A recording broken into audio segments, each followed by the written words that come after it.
this question, different coordination complexes are given in list 1 and the type of isomerisms shown by these compounds are given in list 2. We have to match list 1 with list 2. First of all, let's see the type of isomerisms shown by the coordination complexes. The first one is solvate isomerism. This is also known as hydration isomerism, and this occurs when a coordination complex can form different isomers based on whether the solvent molecules are included or excluded.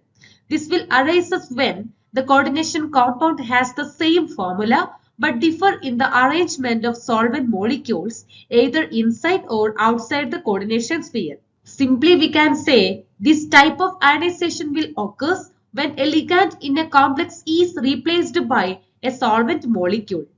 The second one is linkage isomerism. This is occurring when a ligand can bind to the central metal ion through different atoms. These are shown by the complexes which containing ambidentate ligand. Ambidentate ligand can connect to the central metal atom either of the two donor atoms. For example, nitro group is an ambidentate ligand which can connect to the central metal atom either through nitrogen or through oxygen atom. The third one is coordination isomerism. Coordination isomerism occurs when different isomers have different ligands coordinated to the central metal ion. And the last one is ionization isomerism. This is occurring when two coordination compounds with the same molecular formula differ in the distribution of ions between the coordination sphere. Now let's come to the compounds given here. The first one is CONH3 5 times NO2Cl2.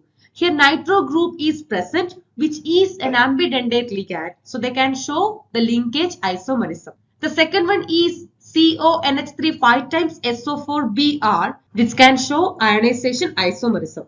The third one is CONH3 6 times CrCl 6 times. Here two metal atoms are there. They can interchange the ligands around it. So they can show coordination isomerism. And the last one is COH2O 6 times Cl2. This is showing solvate isomerism because they can be replaced by the solvent molecules. So from these options, the correct answer is option C.